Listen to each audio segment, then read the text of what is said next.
¿Cómo estamos? Pues vamos a seguir hablando de la guerra de Rusia. Fíjense en que aquí me gustaría a mí comentarles algo. Hemos ido dándonos cuenta a través de que estamos en el estudio de cada historia de cada país y nos damos cuenta que es como una cosa repetitiva y que nada más cambia el país y los personajes, pero es el mismo evento. Aquí me gustaría a mí aclarar algo porque luego dicen es que eso ya lo vimos cuando estuvimos en la guerra de Inglaterra. Estamos hablando de la Primera Guerra Mundial. Lo vimos cuando estuvimos viendo España. Estamos viendo cuando vemos Francia y ahora lo estamos viendo cuando vemos Rusia. Quiero que tengan cuidado en esto para que no se pierdan. Se han ido haciendo todo este seguimiento a través de cada capítulo, de cada historia, de cada país. Aunque el concepto es el mismo, vamos a poner, por ejemplo, la Primera Guerra Mundial, es diferente en las locaciones, es diferente en los países, porque lo que pasa es que pasó al mismo tiempo en todos lados. Todos esos eventos, como Primera y Segunda Guerra Mundial, pasaron en toda Europa. Y por supuesto que cuando vamos tocando cada país, se va volviendo a retomar, porque todo fue paralelo. Todos estos acontecimientos, cuando estuvo la Primera Guerra Mundial, estuvo en todos lados, en todos esos lados de Europa, y entonces se daría la impresión de que estamos hablando de lo mismo. ¿Por qué estoy haciendo esta aclaración? Porque ahora vamos a hablar de Rusia, pero en la Primera Guerra Mundial, ¿sí? ¿Qué es lo que les tocó a ellos participar? ¿Cuáles fueron las pérdidas que tuvieron los países que estuvieron alrededor de Rusia en la Primera Guerra Mundial? ¿Y qué le pasó a Rusia?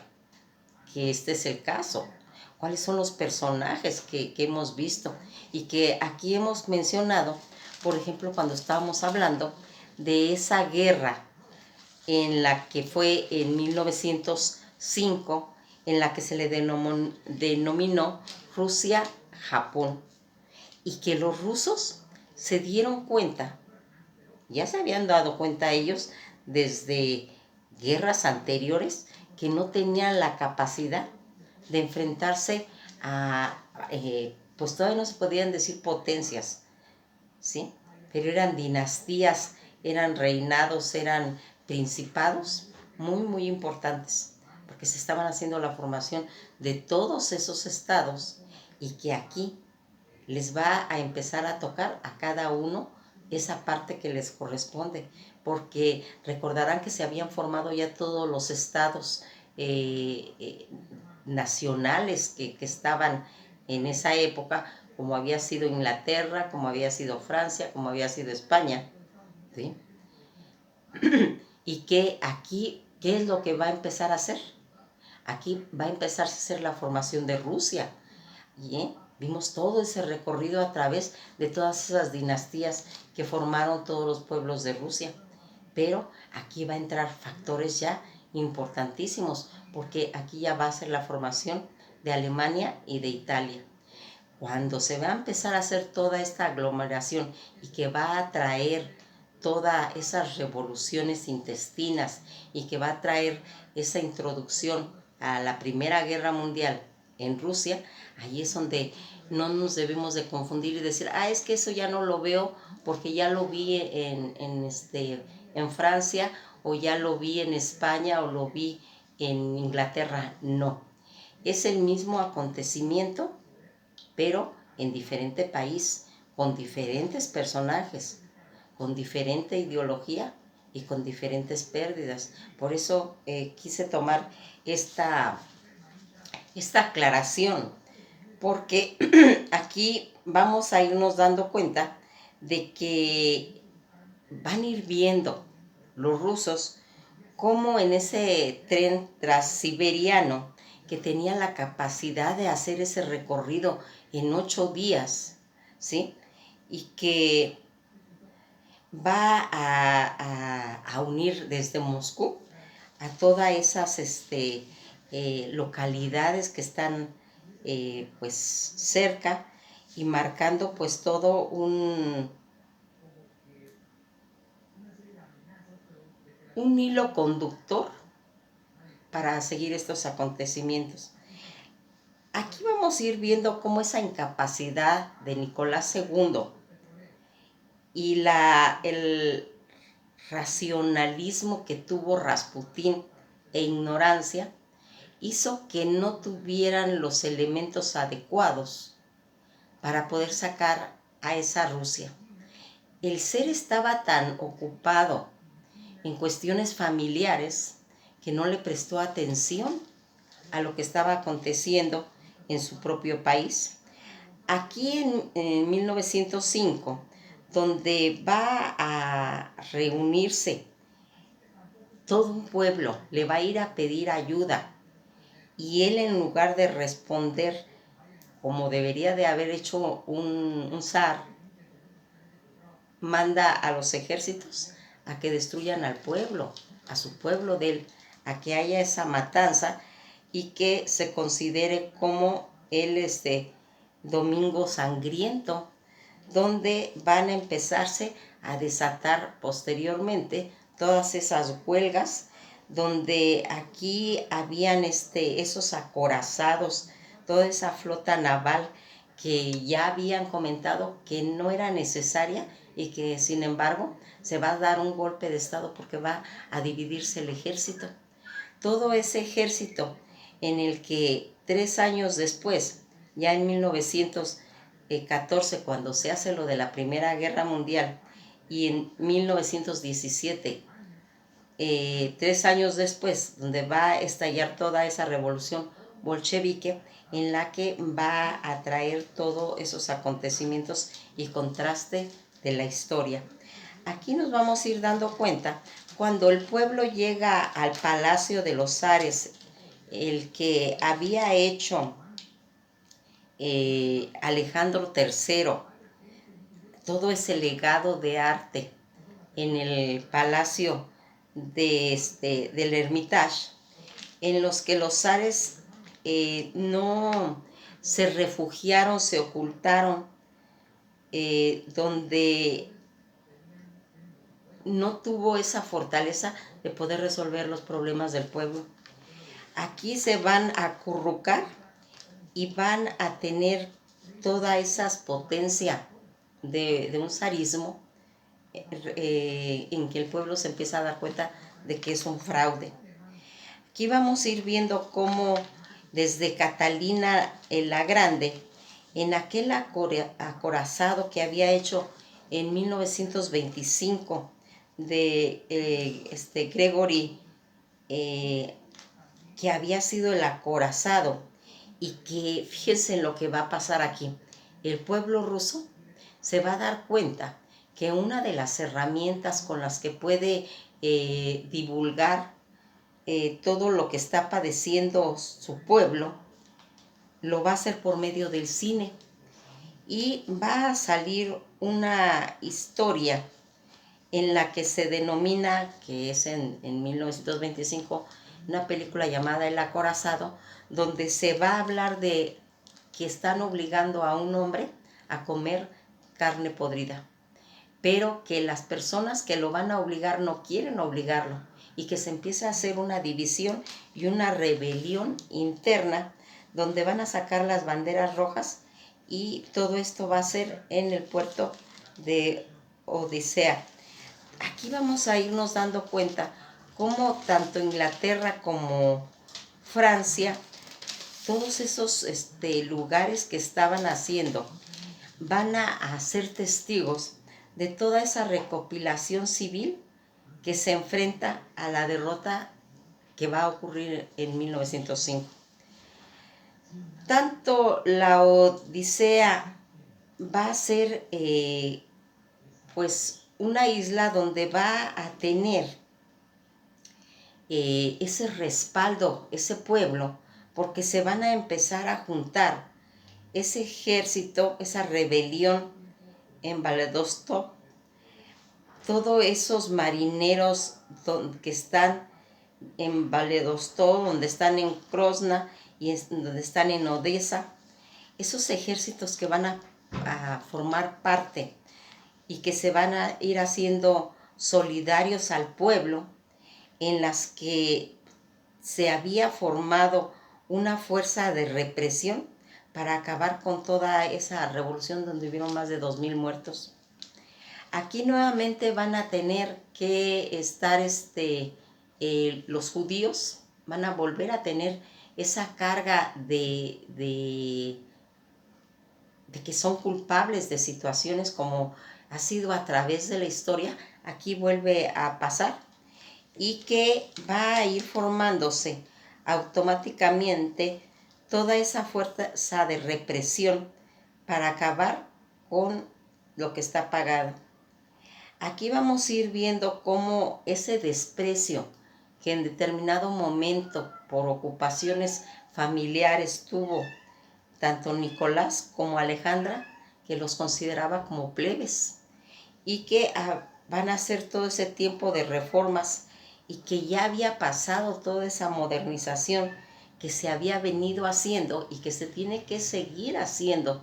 porque si no, automáticamente Europa pues se los come, porque ellos siguen en la constante modernización y que en ese momento Moscú dejó de entrar en esa modernidad.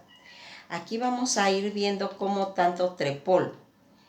que va a hacer anteponer toda esa situación, porque él va a contratar a un grupo de asesinos para hacer esa fuerza de choque, esa fuerza de represión que se acabaría. Y Kobol haciendo todas las maldiciones al pueblo. Aquí se va a empezar a hacer todo un movimiento a partir de los Soviets, dirigido por León Tolstói, y que tanto había empezado en San Petersburgo, lo que después va a ser el Petrogrado, después va a venir el Letrogrado y va a caer nuevamente en el San Petersburgo. Toda esta situación que se va a ir desarrollando a través de lo que en ese momento estaba pasando. Recordarán que habíamos hablado de todos estos acontecimientos que se suscitan después de la posguerra. En la posguerra vamos viendo cómo se va hilvanando todos esos 12 años que tuvo desde el 1905 hasta 1917, donde se va a ir haciendo esos proyectos que aquí se va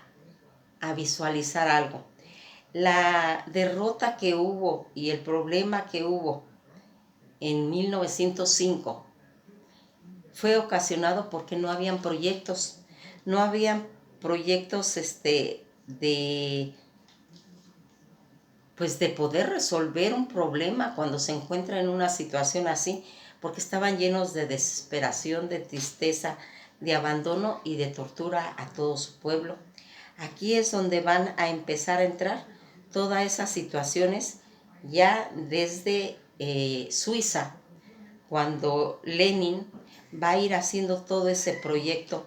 socialista para contribuir con un proyecto y que va a tener lugar a través de estar involucrados ya desde la Primera Guerra Mundial y habiéndose ya disparado y suscitado toda la revolución bolchevique al interior de una guerra que es la Segunda Guerra Mundial, alterando con el equilibrio que está haciéndose en el mundo, porque aquí se está formando todo un nuevo orden mundial que va a ser desde 1815, donde va a estar haciéndose todo ese movimiento romántico de los estados nacionales, donde se va a hacer la Santa Alianza a nivel europeo y que va a tener una paz de más de 90 años, donde a finales de 1878 los dos estados que se están formando en ese momento en Europa, que es Alemania e Italia, ese proyecto que se llevó basado en el proyecto prusiano, que era un proyecto bélico, que aquí hubiera habido un cambio de situaciones si hubiera sido ese proyecto en cuestión de Bavaria, que hubiera sido pues un poquito más pacífico, pero se optó por el prusiano. Aquí vamos a ir viendo cómo el Ángel de la Victoria, que está en Moscú, tiene 3 círculos, en el primero es la batalla contra Austria, y el segundo es la batalla de Sedán, y la tercera, la batalla que tuvo en Austria. Toda esa situación que se va a ir dando en traer a todos esos pueblos daneses, y en la guerra de Sedán, que hubo todo ese desenvolvimiento, se va a empezar a manejar nuevamente todo ese germanismo, todos los eslavos, cuando recordarán cuando llegaron todos los caballeros teutones a esta situación, y va a empezarse a hacer todo un pan-eslavismo y un pan-germanismo en el que va a dilatar hasta la caída del muro de Berlín. Todas estas situaciones que se están dando, estos estados que se están manejando, porque aquí entran los puntos importantes del colonialismo que hubo en toda la situación que estaban en África, todo ese choque europeo que tuvo, y que va a ir marcando que se vaya desarrollando, que ya lo había mencionado el canciller de hierro, Bismarck, que él comentaba en aquella época: no hay necesidad de una armada,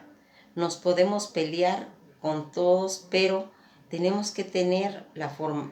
una idea de que no es necesario llegar a esos extremos, y que más adelante va a ser totalmente necesario de hacerlo, pues la formación de Alemania, ya desde que había empezado, desde las guerras de Crimea, donde habían estado peleándose tanto franceses como ingleses, y donde aquí van a venir a apoyar los rusos a los turcos, y que va a encontrar toda esa alineación que se van a tener que volver a reunirse con los franceses. Aquí vamos viendo cómo esa pugna del pangermanismo y del paneslavismo va a permanecer como esa fuerza de choque permanente en la que va a llegar hasta la Primera Guerra Mundial. Todo el siglo XX, toda esa situación que estaba habiendo en todos esos pueblos de que habíamos hablado, de los Balcanes, donde empiezan todos los pueblos del este, como Rusia, Bielorrusia, checos, eslavacos, ucranianos, eslovinos, armenios, Moldavias, Georgia, Polonia, Rumania, todos esos pueblos, Azerbaiyán, todos esos pueblos que correspondían a los pueblos del este, y que también van a quedar involucrados Asia Central, como Kazajistán, Kirguistán, Tayikistán, Turkmenistán, Uzbekistán, y todos los países que están más al sur, como Montecrino y los países checos, en los que ya había estado todos los eslovinos, que también van a entrar ahí, y lo de Yugoslavia, y va a introducirse nuevamente el problema con el pacto que se va a hacer de Alsacia y Lorena en lo que tiene que ver el carbón y el acero. Inglaterra y Francia van a tener esa alianza de más de 800 años de alianza, en la que se empezó, como recordaremos a través de la historia, desde Juana de Arco, y que va a ser marcado por un tratado que se hizo del Entente Cordial, para poder hacer que hubiera paz en esa época. La triple alianza que se va a hacer entre austriacos, germanos y austrohúngaros van a estar formado con residuos de todos esos germanos y de los turcos otomanos. Aquí vamos a ir viendo cómo al empezarse a hacer toda esa unificación de Italia por su fundador y unificador Giuseppe Garibaldi, que va a ir haciendo y formando un estado italiano que se va reacomodando a esta situación. Y aquí vamos viendo cómo toda esta situación que ya habíamos pasado, que ya habíamos estudiado desde el Imperio Turco Otomano, donde toda esa guerra de los Balcanes en la que se desarrolla y que va a llegar hasta la Primera Guerra Mundial. Estas tres guerras, que es de 1911, 1912 y 1913, donde se va haciendo todo eso, imperios que habíamos venido platicando desde los bizantinos y todos los húngaros. Aquí, bajo el Tratado de Trinón, que es cuando sacan al imperio austrohúngaro y que va a ir haciendo todo. Cuando se empiezan a hacer la guerra de las para sacar a los austrohúngaros de toda esta situación que se venía hablando de los Balcanes, fíjense en que aquí vamos a ir viendo cómo va a ir haciendo